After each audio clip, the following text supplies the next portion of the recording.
출애굽기 30장 11절부터 16절까지 말씀을 본문으로 해서요. 생명의 속전을 여호와께 드릴지니, 생명의 속전을 여호와께 드릴지니라는 제목으로 말씀을 나누겠습니다.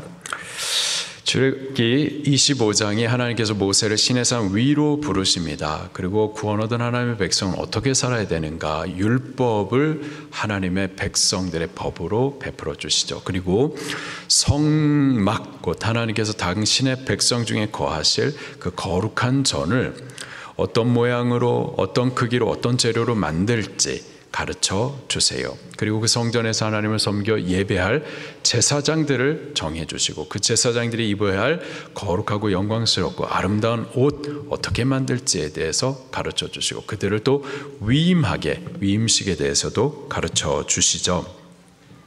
한참 이렇게 성막에 대해서 말씀해 주시다가 오늘 본문에 보면은 하나님께서 이스라엘 백성들을 계수하라 이렇게 명령을 하세요. 그리고 계수된 그들로 하여금 생명의 속전을 내라 이렇게 명령을 하십니다. 11절, 12절 말씀을 함께 읽겠습니다. 시작.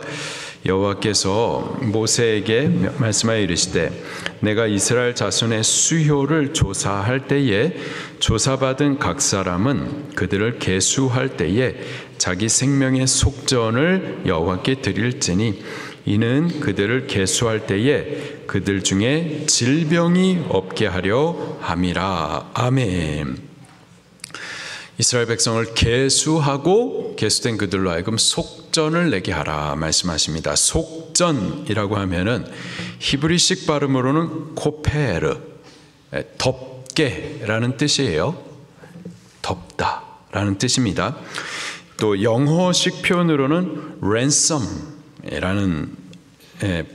ransom이라고 하고, 그 뜻은 대신 갚아주다, 혹은 생명을 위해 지불된 값이라는 뜻입니다.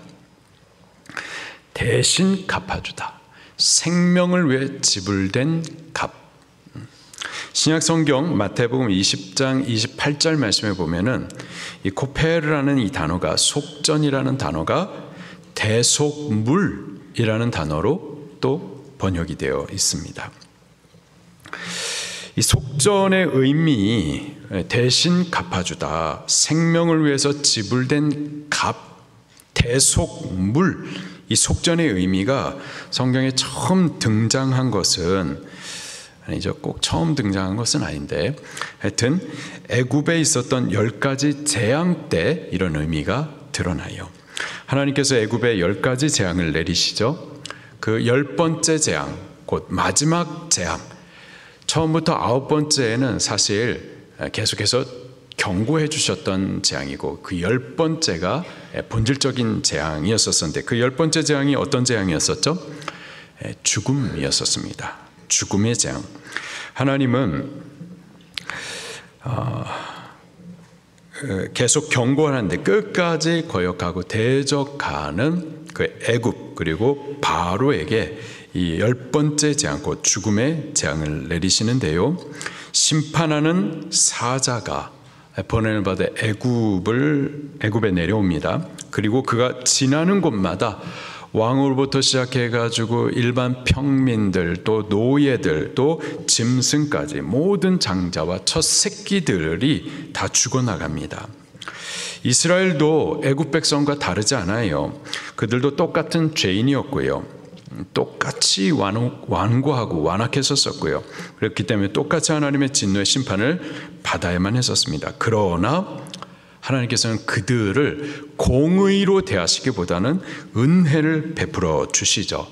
심판을 피하고 구원 얻는 길을 가르쳐 주셨습니다. 곧 어린 양을 잡아서 그 피를 진문설주와 임방에 바르게 하셨던 겁니다. 하나님께서 베풀어 주신, 가르쳐 주신 그 구원의 길을 따라서 어린 양을 잡아 그 피를 바른 자마다 심판받지 않았어요. 죽지 않았습니다. 구원을 받았었습니다.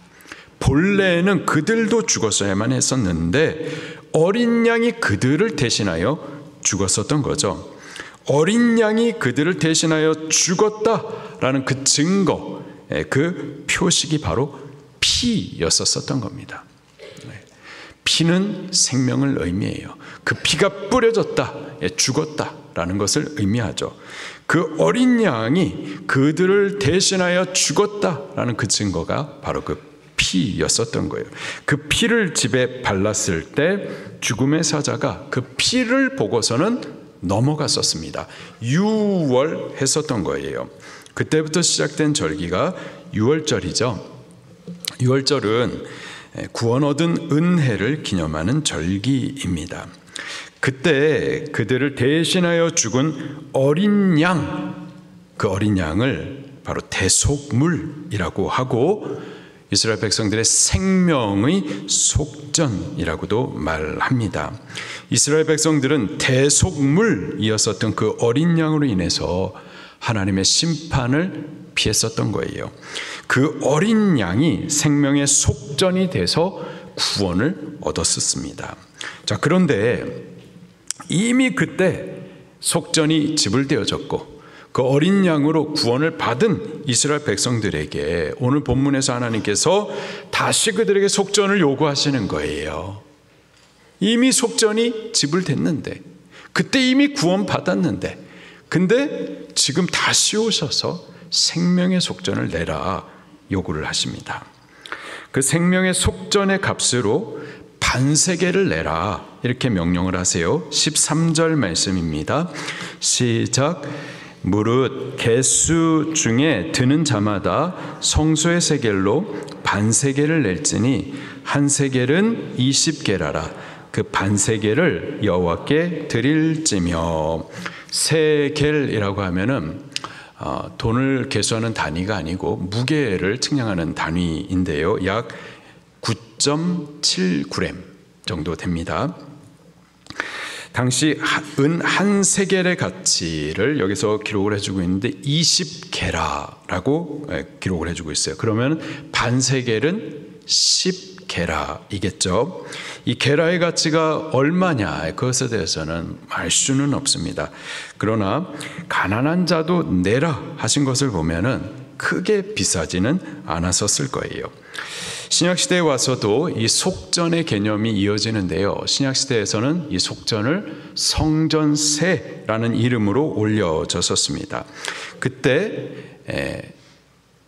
반세겔을 하나님 앞에 성전세로 그 속전으로 올려드렸는데 신약시대의 신약시대의 세겔의 가치는 4데나리온이었었어요. 1데나리온은 성인 남성이 하루 종일 일해가지고 얻을 수 있는 일당입니다. 그래서 오늘날에 성인 남성이 하루 종일 일해가지고 벌을 수 있는 일당을 20만 원이라고 가정을 한다면 한 세겔은 80만 원인 거예요. 자, 속전으로 올려야 할 것이 반 세겔이었기 때문에 80만 원의 반이면은 얼마요? 얼마요? 자신 없으세요? 40만 원, 약 40만 원 정도입니다. 이 40만 원 정도를 속전으로 내라 하나님께서 지금 명령하시는 거예요. 부자에게 40만 원, 큰 돈이 아니죠. 그래서 하나님께 속전을 지불하라는데 40만 원? 난 부자인데 40만 원이 뭐야? 40억을 드리겠습니다. 예전에 우리 셀 교제 나눔 내용에서 그때 지금 휴엔하임 저쪽 그 위치에 우리가 주차장으로 쓰고 있는 땅이 있었단 말이에요. 그 땅값이 약 한 100억 정도 됐었는데 우리 성도님들이 그 땅을 우리 주차장으로 다 갖기를 사모하시고 그런 간절함이 있었어요. 그래서 질문지가 뭐냐면은 100억이 생기면 어떻게 하시겠습니까? 그거였어요. 100억이 생기면 어떻게 하시겠습니까? 그랬더니 우리 성도님들 많은 분들이 우리 주차장 올려드리겠습니다. 어차피 없는 돈이니까 올려드리겠습니다. 마음은 원하고. 근데 그걸 계속 말하다 보니까 계산이 들어가더라고요. 계산이 들어가지고 어차피 없는 돈인데 그때부터 막 아까워하고 저것도 구입하고 싶고 저것도 구입하고 싶고 100억 다 내지 말고 우리 뭐 이렇게 하자 서로 협상을 하고. 자, 여기 부자는 40만 원을 속전으로 내라. 에이, 너무 적은 거예요. 그래서 나는 40억을 하나님 앞에 올려드리겠다. 아니요. 부자든 가난한 자든 동일하게 반세계를 속전으로 올려드리라. 그렇게 말씀을 하십니다. 15절 말씀이에요. 시작. 너희의 생명을 대속하기 위하여 여호와께 드릴 때 부자라고 반세겔에서 더 내지 말고 가난한 자라고 덜 내지 말지며. 속전은 11조나 헌금이 아닙니다. 많은 자에게 많이 찾으시는 하나님의 그런 것이 아니에요. 빈부와 상관이 없습니다. 각 사람의 속전이 동등해요.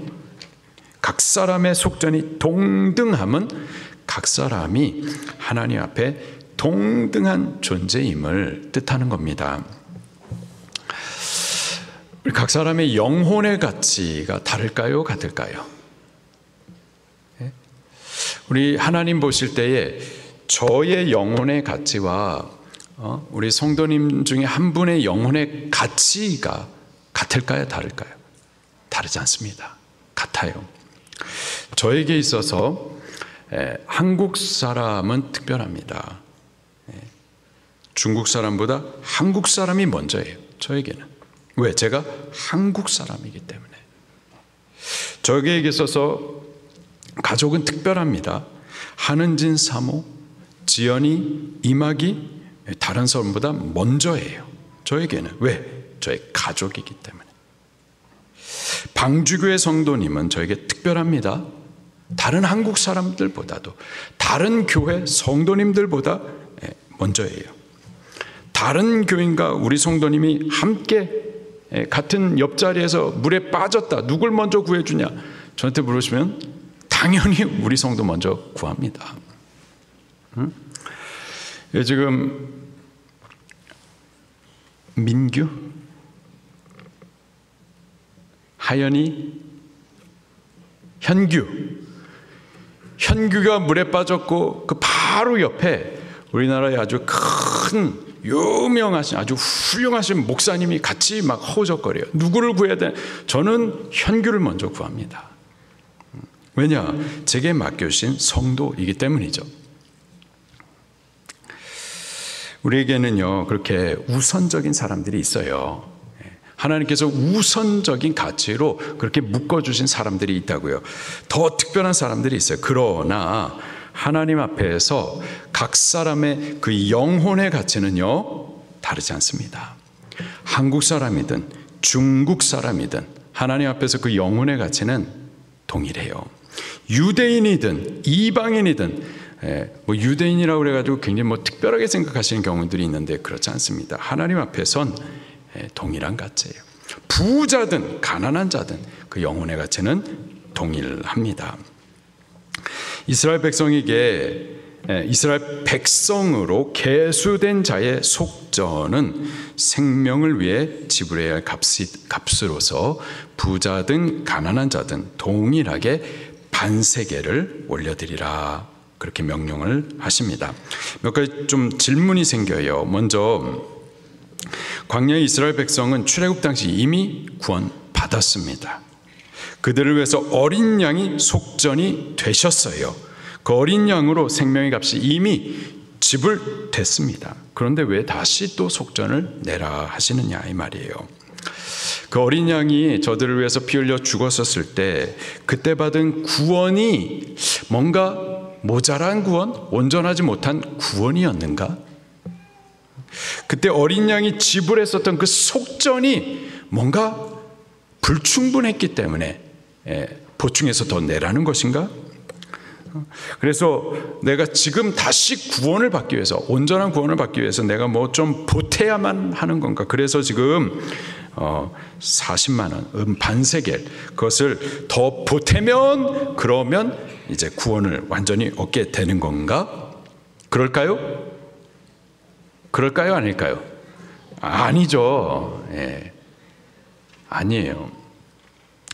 어린 양의 핏값으로 구원 얻기에 뭔가 부족해가지고 반세겔, 그래서 40만 원을 더 해주면 그러면 구원을 얻냐? 분명히 그렇지 않았습니다. 우리 베드로전서 1장을 한번 찾아보도록 할게요. 베드로전서 1장, 베드로전서 1장 18절 19절 말씀입니다. 베드로전서 1장 18절 19절 말씀 시작.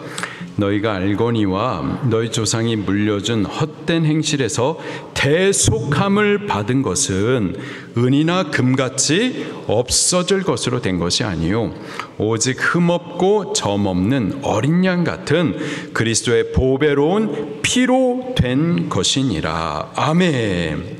우리가 구속받은 것, 그것은 오직 어린 양이신 그리스도의 보배로운 피 값으로 된 겁니다. 은이나 금으로 될 수 없어요. 은 반세겔 40만 원 그거 보탠다고 그래가지고 우리가 구원을 받을 수 있는 것 절대 아닙니다. 그렇다면 왜 하나님께서는 이미 어린 양으로 속전이 지불됐는데 왜 다시 은 반세겔 40만 원을 더 내라고 하시는 거느냐 이 말이죠. 이는 우리가 구속받기 위해서 전에 받았었던 구속이 뭔가 부족했기 때문에, 전에 지불된 속전 어린 양의 피가 뭔가 불충분했기 때문에 내라 보태라 라는 뜻이 아니고요, 이미 그때 받은 그 구원에 대해서 기억하게 함의 목적이 있는 겁니다. 구속받은 이 은혜가 너무 귀하기 때문에 그 잊어버리지 말라고 반복적으로 교육하시는 거예요. 6월절 어린 양으로 통해 구원받았었던 그 사실을 지금 이 속전을 내므로써 그때를 기억하고 그 은혜를 다시 교육하게 하기 위함인 겁니다. 마찬가지로 제사를 지낼 때마다 계속해서 그 대속물을 하나님 앞에 바쳐 드릴 때마다 점과 흠이 없는 짐승을 피 흘려 죽게 할 때마다 전날에 우리를 위해서 속전이 되어주신 그 어린 양의 피 흘림으로 내가 구원을 받았지, 그 사실을 다시 기억하게 함의 목적이 있는 거예요. 이게 은 반세겔의 속전은 우리가 받은 구원이 어린 양의 핏값으로 된 은혜임을 기억하게 함에 목적이 있습니다. 그 사실을 기억하게 하고 감사함으로 믿음을 지키게 함에 있는 겁니다.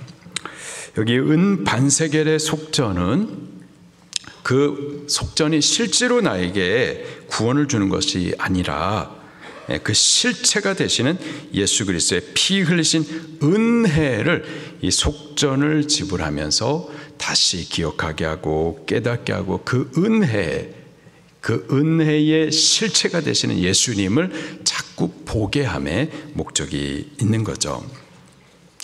여기 속전과 관련해 가지고요, 본문에서 몇 가지를 좀 같이 나누도록 하겠습니다. 먼저 하나님께서 이스라엘 백성들을 계수하게 하십니다. 12절 말씀을 다시 한번 읽겠습니다.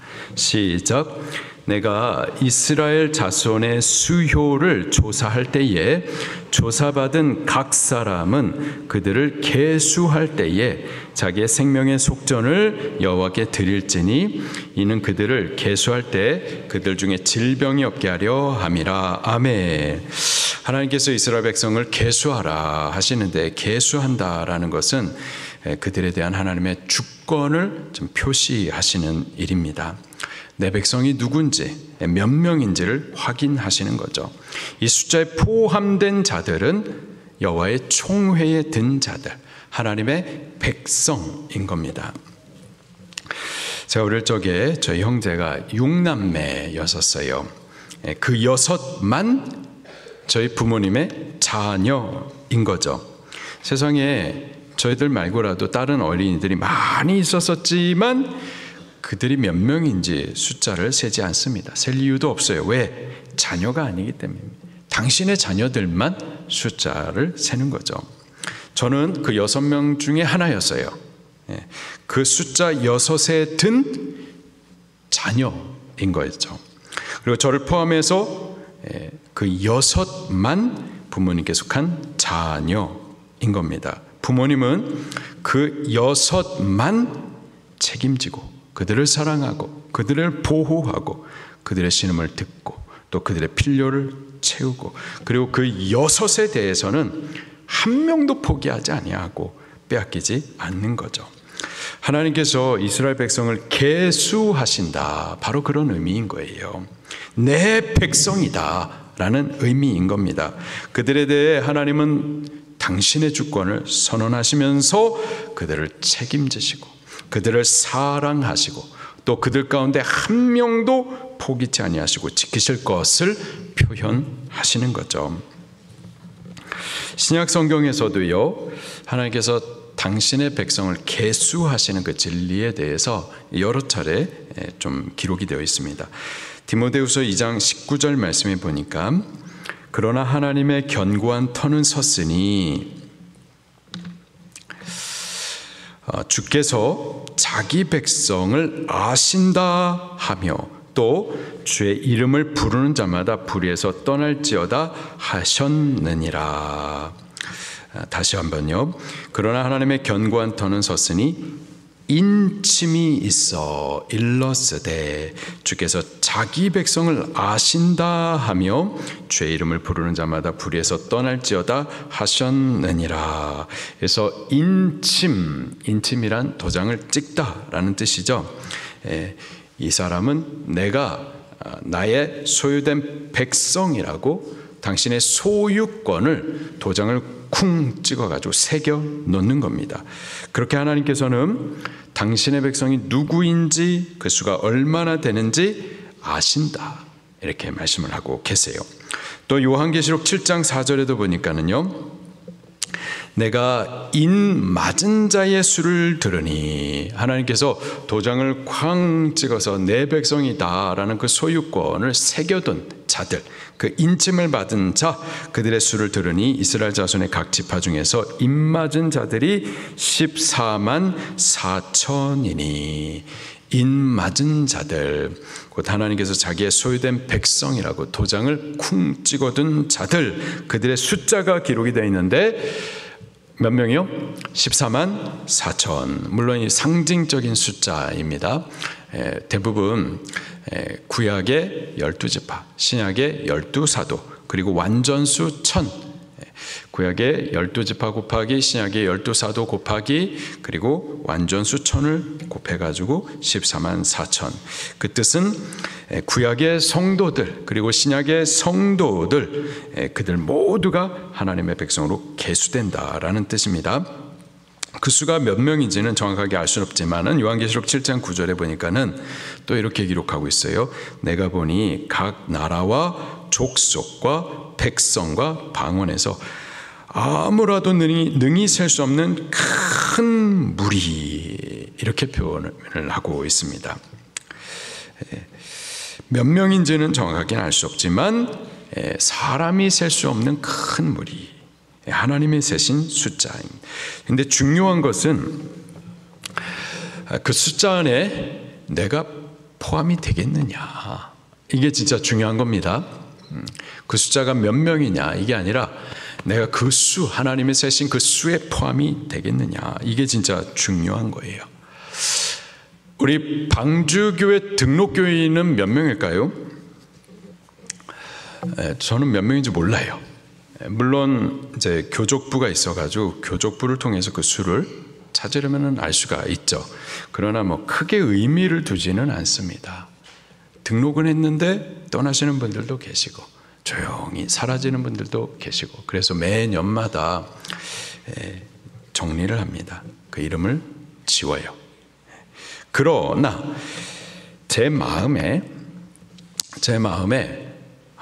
저분은 찐 방주 교인이다, 이렇게 인정되시는 분들이 계세요. 저분은 찐 방주 교인이시다. 나중에 하나님 앞에 설 때에 우리 방주 교인의 반열에서 저와 함께 설 분이다, 이렇게 인정되시는 분들이 계시다고요. 누굴까요? 다른 사람은 모르죠. 저만 알아요. 저만. 제 마음에 새겨져 있습니다. 그런 분들이 몇 분이나 계실까요? 10분? 100분? 혹은 1000분? 1500분? 많이 계십니다. 근데 중요한 것은요, 얼마나 많으냐 보다도 그 안에 나도 포함이 되어 있을까? 여보세요. 여러분, 그 수에 포함되어 있을까요? 저 좀 봐보세요. 예? 그 수에 포함이 되어 있을까요? 자신 있으세요? 나는 그 수에 포함이 됐다라고 생각하는데 목사님과 내 생각이 다르면 어떨까요? 하나님께서 세신 숫자가 있단 말이에요. 당신이 이는 내 백성이다, 천국에 속한 자다 라고 당신의 소유된 백성으로 인을 딱 찍고 그 숫자에 포함된 이들이 있었어요. 그들이 14만 4천 명. 근데 여러분은 그 숫자에, 하나님께서 계수하신 그 숫자에 포함이 되어 있을까요? 예, 나는 포함되었다라고 생각을 하는데 하나님의 그렇게 생각하실까요? 자신 있으세요? 예수님께서요, 되게 두려운 말씀을 하십니다. 마태복음 7장 21절부터 23절에 보니까 그날에 많은 사람이 나더러 이르되 주여 주여 우리가 주의 이름으로 선지자 노릇하며 주의 이름으로 귀신을 쫓아내며 주의 이름으로 많은 권능을 행하지 아니하였나이까 하리니 그때 내가 그들에게 밝히 말하되 내가 너희를 도무지 알지 못하니 불법을 행하는 자들아 내게서 떠나가라 하리라. 나더러 주여 주여 하는 자마다 다 천국에 들어갈 것이 아니요 다만 하늘에 계신 내 아버지의 뜻대로 행하는 자라야 들어가리라. 여호와 하나님을 향해서 주여 주여 하는 사람들이 누구죠? 교회 바깥에 있는 사람이 하나님을 향해서 주여라고 하지 않습니다. 교회 안에 있는 사람들이 하는 거예요. 근데 그 사람들 가운데는 또 어떤 사람, 선지자 노릇을 하는 사람, 하나님의 본을 받아 하나님의 말씀을 전했다, 목사와 같은 사람, 그리고 또 주의 이름으로 귀신을 쫓아내기도 하고 많은 권능을 행하기도 하고. 근데 그 날에 하나님께서 하시는 말씀이 난 너 모른다라는 거예요. 저들은 주여 우리가 주의 이름으로, 마치 저들은 하나님을 잘 아는 것 같은데 말이에요. 그래서 하나님께서 세신받은 그 숫자 안에 나는 포함되어 있을 것이다 라고 그렇게 확신했었을 것 같은데, 근데 주님께서는 모른다, 그 숫자에 포함 안 시켰다라는 거죠. 오직 하늘에 계신 내 아버지 뜻대로 행하는 자, 그들이 그 수에 들어가는 거죠. 우리는 주님의 뜻을 행하는 자들, 그 말씀을 믿고 순종하는 자들, 그래서 주께서 내 백성이다 라고 인정해 주시는 그 수에 드는 성도가 되기를 예수님 이름으로 축원합니다. 주께서 지금도 계수하시는데 내가 그 숫자에 꼭 들어가기를 예수님 이름으로 축원합니다. 두 번째, 그 하나님의 숫자에 계수된 자들, 그들에게 하나님께서 속전을 드리라 그렇게 명령을 하세요. 12절 말씀 다시 한번 읽겠습니다. 시작. 내가 이스라엘 자손의 수효를 조사할 때에 조사받은 각 사람은 그들을 계수할 때 자기의 생명의 속전을 여호와께 드릴지니 이는 그들을 계수할 때에 그들 중에 질병이 없게 하려 함이라. 아멘. 속전, 대신 지불하다, 생명을 위해 지불된 값이라는 뜻입니다. 그 지불해야 될 속전으로 은 반세겔을 정해 주셨어요. 은 반세겔이라고 하면은 지금 돈으로 약 40만 원 정도. 그 40만 원을 속전으로 지불하면 그러면 우리는 구원을 받는 거예요. 그렇습니까? 우리 구원이 40만 원 이렇게 싸구려일까요? 아니죠. 하나님의 숫자에 계수된 자들에게 요구하신 그 속전은 그 자체로 구원을 주는 것이 아니고요, 그 반세겔을 낸다고 구원을 사는 것이 아니고요. 출애굽 당시 하나님의 진노의 심판이 애굽에 있을 때 대신 죽은 어린 양이 이미 저들의 속전이 되어주셨고 그들은 이미 그때 구원을 받은 겁니다. 여기 반세겔의 속전은 바로 그 사실을 기억함에 있는 거예요. 그 어린 양이 나를 대신하여서 피 흘려 죽으심으로 생명의 속전이 되신 사실, 그 어린 양으로 내가 구원받은 그 사실을 내가 믿습니다 라는 그 믿음의 표현으로 올려드리는 것이 바로 속전인 겁니다. 근데 그 어린 양이 누구시죠? 오실 그리스도 예수님을 예표해 주는 겁니다. 예수님께서 친히 이렇게 말씀을 하세요. 마태복음 20장 28절에 인자가 온 것은 섬김을 받으려 함이 아니라 오히려 섬기려 하고 자기 목숨을 많은 사람의 대속물로 주려 함이라. 대속물, 영어식 표현을 보니까 ransom, 속전의 다른 번역입니다. 구약시대 이스라엘을 위한 속전으로 피 흘려 죽으신 그 어린 양은 바로 오실 구원자 예수님을 예표합니다. 예수님이 이스라엘을 구원한 어린 양의 실상이 되시는 분이세요. 그 예표대로 예수님께서 이 땅에 오셔서 많은 사람의 구원을 위해서 어린 양으로서 저 십자가 제단에서 피 흘려 죽어 주셨습니다. 그리고 그가 죽으심으로, 피 흘리심으로 우리의 구원을 다 이루어 주셨어요. 완전한 구원을 이루셨습니다. 어떤 부족함이 있어가지고 그래서 내가 그 구원을 이루기 위해서 보태야 할 것이 하나도 없어요. 다만 어린 양이 이미 속전을 지불했는데 하나님의 백성으로 계수된 이스라엘이 다시 그 반세겔의 속전을 바친 것처럼 예수님께서 십자가에서 피 흘려 죽으심으로 우리의 속전이 되사 구원을 다 이루신 그 사실에 대해서 내가 속전을 내는 것처럼 내가 그 사실을 믿습니다 라는 믿음을 우리가 고백해야만 하는 겁니다. 구원을 위해서 내가 어떤 공로를 세우거나 의롭게 살거나 기도하고 예배하고 헌금 드려서 뭔가 부족한 것을 내가 보태야 하는 것, 그런 것은 전혀 아니에요.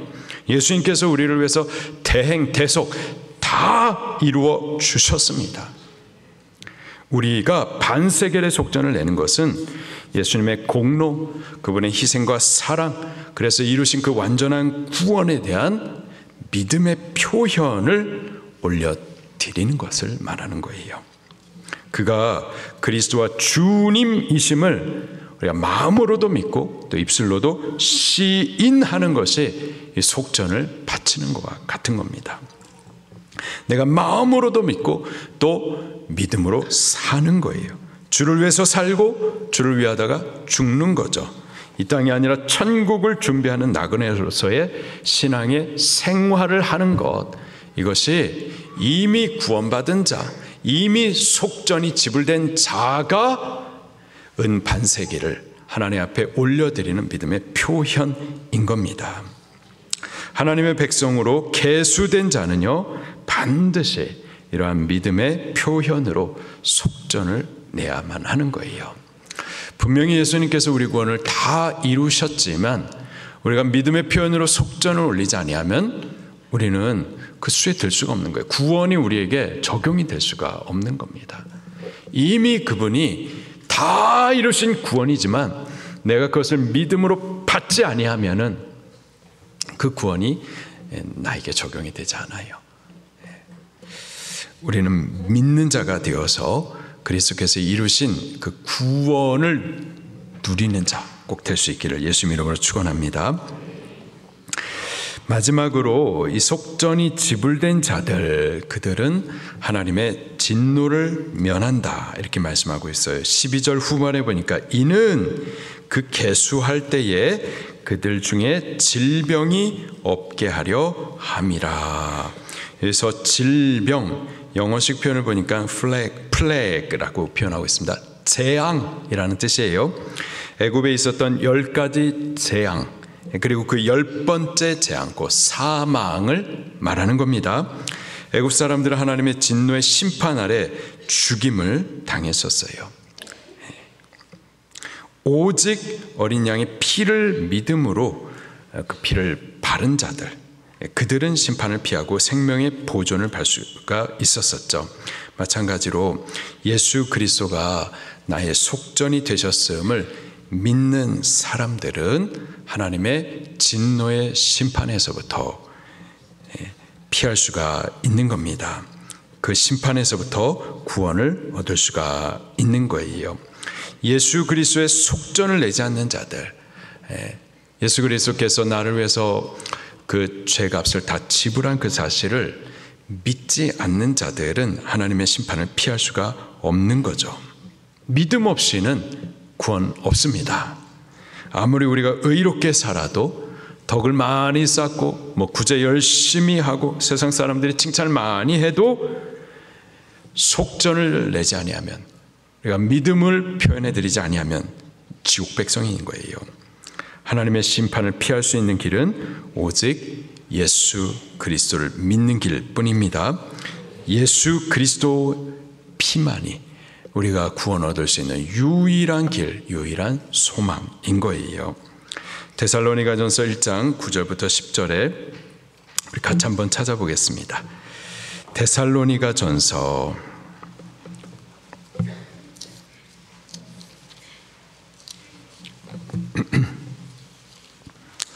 1장 9절부터 10절 말씀입니다.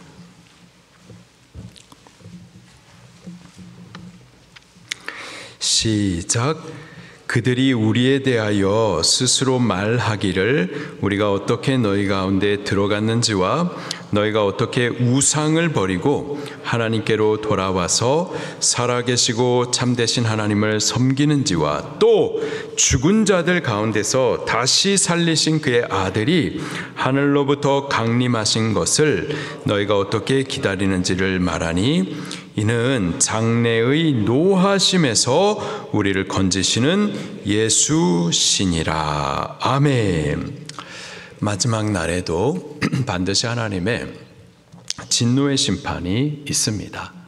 그때 많은 사람들이 애굽에 있었던 왕으로부터 평민, 노예들, 또 가축, 그 모든 장자와 첫 새끼들이 다 죽임을 당했었던 것처럼 하나님의 심판을 피할 수 없겠지만은 오직 예수 그리스도의 피를 믿는 자들, 믿음으로 그 피를 바르는 표현을 하는 자들, 그리고 구원 얻은 하나님의 백성으로서 주께서, 예수 그리스도께서 우리의 속전이 되신 그 사실을 믿음으로 표현해 드리는 그들은 장래에 있는 그 진노하심에서부터 피할 길, 그 구원을 얻게 되는 겁니다.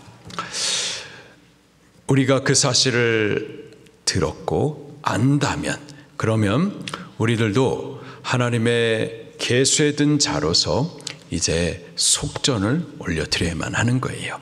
곧 믿음을 표현해 드려야만 하는 겁니다.